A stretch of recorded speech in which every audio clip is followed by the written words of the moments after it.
नमस्ते दोस्तों। तो आपका एक बार फिर से स्वागत है आपके अपने चैनल में यानी कि समता सागर डायरीज में। दोस्तों आजकल बहुत मैं कीटो कर रही हूँ और आपको बहुत लुभा रही हूँ, बहुत सारे वायदे कर रही हूँ। तो कई लोग मुझे मैसेज कर रहे हैं कि भाई लिखती रहती हो ना, ये बता रही हो ना वो बता रही हो। तो मैंने अपने पिछले वीडियो में आपसे कहा था कि देखिए मेरी ना औकात नहीं है कीटो के बारे में बात करने की, क्योंकि मैं खुद सीख रही हूँ मतलब, और जो मुझे सिखा रहे हैं, जो मुझे कीटो के बारे में बता रहे हैं, आज मैं सीधे उनको पकड़ के ले आई हूँ आपके सामने। तो आर्या, आपका स्वागत है हमारे मतलब चैनल पर, हम सब के चैनल पर। और सबसे पहले मैं आर्या से थैंक यू कहना चाहूँगी, क्योंकि जैसा मैंने बताया था कि मैं बहुत कंफ्यूज्ड थी, मुझे लग रहा था मैं करूँ कीटो या नहीं करूँ, और इन्होंने ऐसी क्लास लगाई मेरी कि अब मैं मतलब अब हमेशा कीटो पे रहूँगी। तो Arya welcome. Thank you so much ना, और बहुत सारा दिल से शुक्रिया। आपको पता नहीं है आपने मेरे लिए मतलब, इन्होंने ना मेरे लिए तो ये गॉड है आज की डेट में, क्योंकि मैं बहुत खुश रहती हूँ और मुझे लगता है मेरी सारी खुशी का कारण है। मुझे लगता है मैं खुशी से ही फट जाऊंगा। मैं खाना कम खा रहा हूँ पर अब मेरा पेट भर गया है ना। चलो आर्या, आप मुझे सबसे पहले हम ना मुद्दे पर आ जाते हैं। कीटो डाइट क्या है? मैंने अपने तरीके से टूटे फूटे ढंग से बता दिया था, लेकिन एक्चुअली आर्या आपको बताएंगे कि कीटो डाइट क्या है। हाँ तो समता जी आपने बहुत अच्छा बताया था, बड़ा ही सिंपल सा आपने उसे कर दिया था बताने में, लोगों को समझाने में कि कीटो है क्या। तो आपने बताते में ये भी जिक्र किया था कि हम अगर फूड के ओरिजिन के और पीछे चले जाएं जी, जबकि ह्यूमन जो है इवॉल्व हो रहा होगा, जब वो उसको खाना मिल रहा होगा तो वो खाना कैसा होता होगा, हाँ, कहाँ से आता होगा, जो नेचर ने हमको प्रोवाइड किया। जो आज का खाना है ये मॉडर्न फूड है, ये फैक्ट्रीज में बनता है, ये खेतों में बनता है, ये फर्टिलाइजर्स में बनता है, ये वो सारी स्पीशीज को हम खाते हैं जिनका हमारे खाने से कोई लेना देना नहीं था। तो हमारा बेसिक फूड हुआ करता था जो उसको हम कहते हैं कीटोजेनिक फूड कह लीजिए कि उसे कीटोजेनिक फूड। बेसिकली कीटोजेनिक का मतलब ये होता है कीटोन्स का बनना, और कीटोन्स वो होते हैं जो फैट के मॉलिक्यूल्स को ब्रेक डाउन करने के बाद लीवर बनाता है, वो कीटोन्स होते हैं। और कीटोन बॉडीज से हमको एनर्जी मिलती है, जैसे कि हमें ग्लूकोज से मिलती है। शुगर ग्लूकोज में कन्वर्ट होता है, ग्लाइकोजन में कन्वर्ट होता है, उसका ब्रेकडाउन जब होता है तो हमें ताकत मिलती है। और जब फैट को हम बर्न करते हैं कीटोन्स बना के, तो फिर हमें उससे जो ताकत मिलती है उस प्रोसेस को कहते हैं कीटोजेनिक कीटोसिस। तो ये जो प्रोसेस है ये हमारा बेसिक प्रोसेस है। This is a very natural process. ये कोई बीमारी नहीं है, कोई कीटोन्स बनाने लग जाए और उसे बीमार नहीं कहेंगे, उल्टा वो अच्छा है। क्योंकि जब इंसान खाने के लिए भागा करता रहा होगा तो खाना इजीली नहीं मिल जाता। हाँ। खाने के लिए भागना पड़ता है, शिकार करना पड़ता है। और शिकार करने के लिए जो मेल जेंडर है, पॉसिबली ज्यादातर जो मेल जेंडर है, वो घर से निकलते थे या जाते थे शिकार ढूंढने के लिए। वो शिकार के पीछे शायद 3-4 दिन 5 दिन और प्रोबेबली कई बार 6 दिन या हफ्ता महीना भर भी शिकार पाने में लग जाते थे। उस प्रोसेस में क्या हो रहा है? उस प्रोसेस में ये हो रहा है कि वो खाना नहीं खा रहे हैं और कम खाना खा रहे हैं। और जब वो कम खाना खा रहे हैं तो क्या हो रहा है? तो आपके डाइजेस्टिव सिस्टम को और आपकी बॉडी को पूरा टाइम मिलता है खुद को रीजेनरेट करने का, प्रोसेस करने का, सारे जितने भी प्रॉब्लम्स हैं उनको करेक्ट करने का। क्योंकि अभी आप सारी एनर्जी अपनी सेविंग्स में लगा रहे हो, बॉडी अपने आप को सेव करती है, प्रोटेक्ट करती है। क्योंकि खाना नहीं खा रहे हैं, प्रोटीन नहीं मिल रहा है, दूसरे न्यूट्रिशंस नहीं मिल रहे हैं, तो आपका ग्रोथ हार्मोन बहुत हाई हो जाता है, आपका टेस्टोस्टेरोन बहुत बढ़ जाता है। और ये 2 हार्मोन्स बॉडी की रिपेयर एंड मेंटेनेंस के लिए बहुत इंपॉर्टेंट होते हैं। आपके मसल्स इससे प्रोटेक्ट होते हैं, मसल्स कम नहीं होते हैं पर प्रोटेक्ट हो जाते हैं। तो ये जो प्रोसेस है, इस प्रोसेस में बॉडी को आपने कोई फ्यूल तो दिया नहीं, आपने ग्लूकोज तो खाया नहीं, शुगर तो खाया नहीं, कार्बोहाइड्रेट्स तो खाया नहीं, तो बॉडी कैसे चल रही है इतने दिनों तक जबकि खाना नहीं मिल रहा है? तो वो फैट पे चल रही है। वो फैट जो बॉडी अपने अंदर स्टोर करके रखती है, उसको ब्रेक डाउन करते हैं और उससे एनर्जी मिलती है। और ये लिमिटलेस एनर्जी होती है और ये हमेशा आपको मिलती है। इसके लिए आपको बार बार रीफीड करने की, अपने आप को बार बार खाने की, बार बार भूख लग रही है फिर खाना खाओ, हर 3 घंटे में, हर 6 घंटे में खाओ या 2-2 घंटे बाद खाओ। तो ये जो सारे सिस्टम हैं ये सारे गलत है, इनकरेक्ट है। अब इनसे एक समस्या होती है इस तरह के खाना खाने से। कार्बोहाइड्रेट हमारे फूड का पार्ट कभी नहीं था।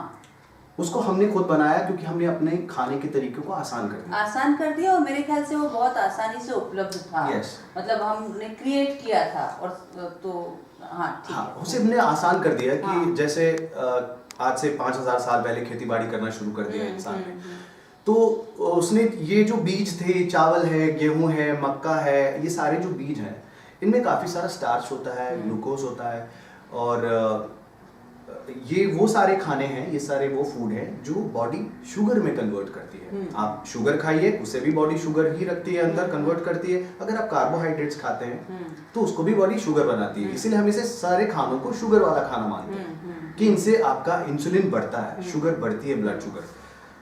और जब इंसान ने खेती बाड़ी करना शुरू किया तो उसने ये सारे खाने पैदा भी करना शुरू कर दिए, क्योंकि एक ही जगह पे लगाने थे। अब पीछे भागना नहीं था अपने शिकार के, आपको कहीं जाना नहीं था, आपको मेहनत कम करनी थी, आपको एक छोटे दायरे में मेहनत करनी थी।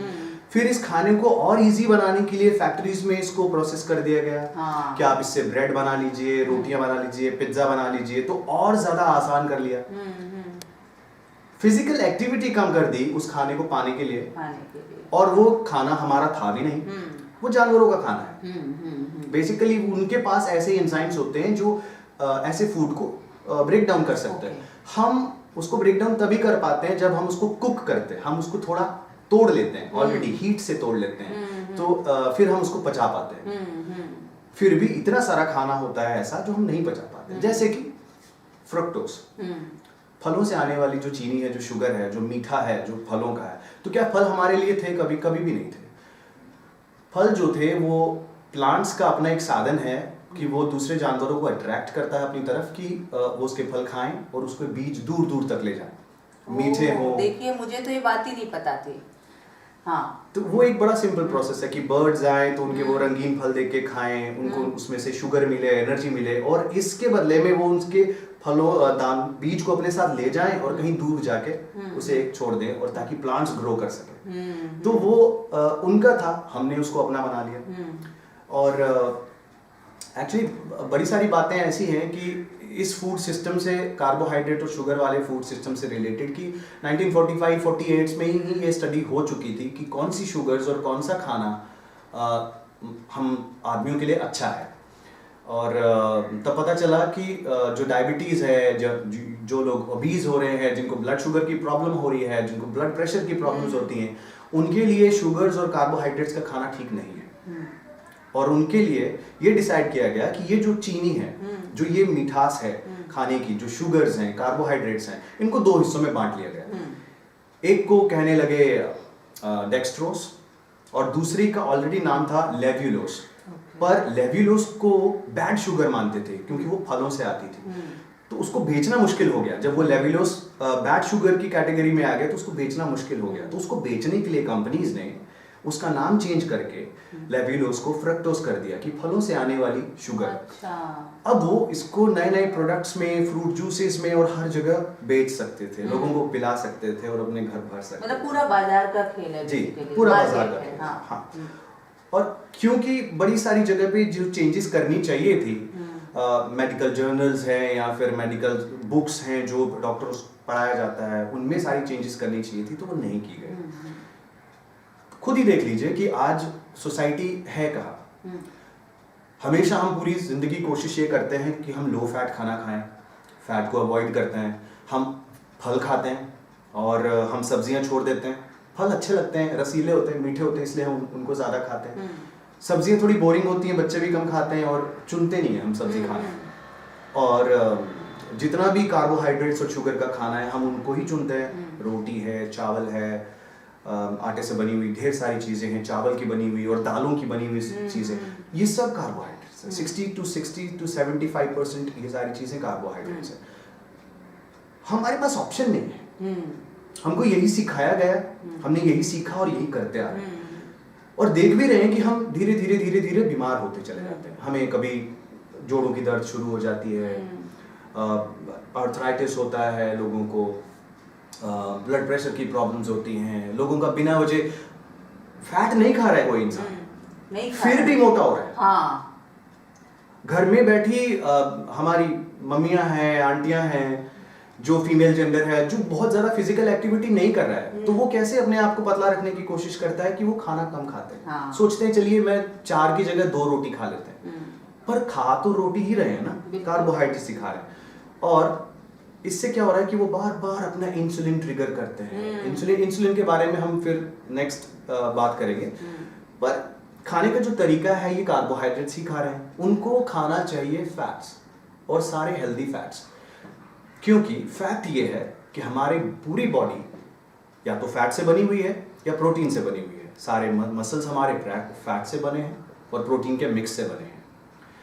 हमारा ब्रेन जो है दैट इज 90% फैट। हमारे सारे मसल्स के अंदर there is a mix of fat and protein. तो इन दोनों के कॉम्बिनेशन से बॉडी बनती है। There is nothing which is made up of carbohydrates. Carbohydrate से कुछ भी नहीं बना है। तो कार्बोहाइड्रेट्स है क्या? वो सिर्फ एक फ्यूल है, सोर्स है एनर्जी का, और मीडियम है कि हम कार्बोहाइड्रेट्स के खाने के साथ साथ कुछ मल्टीविटामिन्स, कुछ एसेंशियल मिनरल्स भी खा पाएं, इसीलिए हम कार्बोहाइड्रेट्स को खाते हैं। पर ये नुकसान करता है हमारा। अच्छा। इससे बार बार इंसुलिन ट्रिगर होती है। जब बहुत इंसुलिन शरीर बनाने लगता है तो इंसुलिन किसी काम की नहीं रहती, वो काम नहीं करती है। जो रिसेप्टर्स हैं वो ब्लॉक कर देते हैं। क्यों? क्योंकि उनको लगता है यार कि बार बार ये इंसुलिन बन रहा है शरीर में, क्योंकि हम 3 बार खा रहे हैं, 4 बार खा रहे हैं, तो हम अपनी बॉडी को रिकवर करने का मौका ही नहीं देते। तो इंसुलिन जो है वो इनसेंसिटिव हो जाती है। इनसेंसिटिव मतलब इंसुलिन का काम बाय द वे ये होता है कि जब हम कोई भी चीज़ कार्बोहाइड्रेट या शुगर खाते हैं तो वो हमारे ब्लड में हमारा ब्लड शुगर को बढ़ा देता है। इंसुलिन स्क्रीट होता है, इंसुलिन उस ब्लड शुगर को कम कर देता है। अच्छा। हाँ, और वो उसे सेल्स में डिपॉजिट कर देता है, खाने को सेल्स में डिपॉजिट कर देता है। हम ये प्रक्रिया अगर एक ही बार करें दिन में तो भी ठीक है, पर ऐसा नहीं हम 3 बार करते हैं। बल्कि आजकल तो सब बोलने लगे बार बार हर 2 घंटे में खाओ। एग्जैक्टली। हाँ। तो वो हर 2 घंटे में खाने से यही होता है कि आपने बार बार इंसुलिन को पैदा किया शरीर में, इसलिए सेल्स इंसुलिन इतनी बढ़ जाती है और इतनी काम नहीं करती है। रिसेप्टर ब्लॉक कर देते हैं उसे कि टू मच ऑफ शुगर। अब जब इंसुलिन काम नहीं करती है, सेल्स के अंदर खाने को जमा नहीं कर पाती है, तो आपके ब्लड में शुगर बढ़ने लगती है। इस बार इंसुलिन काम नहीं किया और उसने ब्लड की शुगर को अंदर नहीं रखा, तो ब्लड शुगर बढ़ रही है। इसको कहते हैं टाइप 2 डायबिटीज। जो टाइप 1 डायबिटीज है उसमें इंसुलिन बनती ही नहीं है। लिवर आपका जो पेनक्रियास होता है वो किसी न किसी वजह से खराब होता है, कभी ट्यूमर से हो सकता है, कैंसर से हो सकता है, कोई जेनेटिक रीजन होगा। पर जो टाइप 2 डायबिटीज है वो तो हमारी खुद की आबेल मार है कि हमारे खाने की पद्धति की वजह से ऐसा होता है कि हम बार बार इंसुलिन क्रिएट करते हैं, वो इनसेंसिटिव हो जाती है, वो सेल्स के अंदर शुगर को नहीं रख पाती, शुगर ब्लड में रहती है। अब ये ब्लड में रहती जो शुगर है, इसका बॉडी क्या करती है? बॉडी के पास कोई उपाय नहीं होता, क्योंकि आपने फिर 3 घंटे बाद खाना खा लिया, ब्लड शुगर और बढ़ गया, फिर और बढ़ गया। तो जब ऐसे बढ़ने लगता है तो ये टॉक्सिक हो जाती है, जहरीली होती है। तो बॉडी इसको कन्वर्ट करती है फैट में, बॉडी इसे फैट में कन्वर्ट कर देती है। और जो हम देखते हैं कि ये जो सारा फैट और बॉडी में हमारे फैट जमा होने लगता है, और हमने फैट नहीं खाया, हम खा तो कार्बोहाइड्रेट से रहे थे, पर वो फैट में कन्वर्ट हो गई ट्राइग्लिसराइड। जो बैड वाली कोलेस्ट्रॉल होती है वो ये होती है। और ये कोलेस्ट्रॉल जो है जब ब्लड में होती है तो सब जगह पूरे ब्लड में, तो जो आपके हार्ट है, जो आपकी आर्टरीज है, ये वो फैट कन्वर्ट होके वहां पे होता है, जिसकी वजह से लोगों को हार्ट अटैक्स आते हैं, ब्रेन स्ट्रोक्स होते हैं, ब्लड प्रेशर उनका जो है वो हाई होता है, क्योंकि वो नैरो हो जाती है उनकी आर्टरीज, तो ब्लड को अच्छे से पंप नहीं कर पाते हैं। हाई इंसुलिन से आपको पोटाशियम डेफिशिएंसी होती है, और मल्टीपल किस्म की डेफिशिएंसीज होती है। उसके बारे में हम बाद में फिर से कभी बात करेंगे कि कितने किस्म की डेफिशिएंसीज होती है। और पोटाशियम डेफिशिएंसी तो मेनली होती है क्योंकि हमें 4700 मिलीग्राम पोटाशियम हर दिन प्रतिदिन हर व्यक्ति को चाहिए। बच्चों को 3700 चाहिए या 2500 चाहिए, डिपेंड ऑन द साइज। और हमारे लिए पर हमारे खाने में वो है ही नहीं ना। हम खाने में हरी सब्जियों को छोड़ देते हैं, शुगर्स और कार्ब्स को चुनते हैं, उसमें पोटाशियम नहीं होता। फिर हम शुगर और कार्ब्स की वजह से अपना इंसुलिन और बढ़ा लेते हैं, जो कि इनइफेक्टिव भी हो जाता है, काम नहीं करता। इस इंसुलिन जो है वो पोटाशियम की डेफिशिएंसी क्रिएट करता है और ज्यादा। तो जब पोटाशियम की डेफिशिएंसी होती है तो जो आर्टरीज हैं, ये जो वेन्स हैं, ये स्टिफ हो जाती हैं, सख्त हो जाती हैं, इनमें वो लचक नहीं रहती, और लचक ना रहने की वजह से आपको ब्लड प्रेशर की बीमारी भी होती है। तो सिर्फ खाना बदल देने से आपकी इतनी सारी प्रॉब्लम्स बदलने लगती हैं कि आप इसमें से, इस प्रक्रिया में से गुजरेंगे अगर आप 1 महीना भी अगर आप इसमें बिता लिया तो मुश्किल है कि कोई जानबूझ के बाहर जाए। मैं बताऊं, मैं आर्या बिल्कुल सही बोल रहे हैं, ऐसा ही होता है मुझे। मतलब कीटो शुरू किए, मतलब इस तरह का खाना खाते हुए 50 दिन हुए हैं मेरे ख्याल से, और कल मैंने थोड़ी सी चीटिंग की थी, तो मुझे उसके बाद ही इतना खराब लगा। मतलब मैं डेली सुबह बहुत जल्दी उठ जाती थी और बिल्कुल फ्रेश। आज मैं पड़ी रही, मेरा शूट भी नहीं था, घर पे थी, तो बहुत देर तक ऐसे ही आलस में सुस्ताती रही और लग रहा था क्या है, क्यों खा लिया। अच्छा ही नहीं लगता है, क्योंकि आप इतना फ्रेश फील करते हो, इतना अच्छा लगता है। ये इसका एक रीजन मैं आपको बताता हूँ कि ऐसा क्यों फील होता है। जब हम कीटोसिस में होते हैं, मतलब वो वक्त चल रहा होता है शरीर का जबकि हमारा लिवर जो है वो कीटोन्स बना रहा होता है और वो फैट पे चल रहा होता है। फिर अचानक से आपने वो पद्धति तोड़ के कुछ कार्ब्स खा लिया या दाल चावल रोटी सब्जी या कुछ और खा लिया लालच में।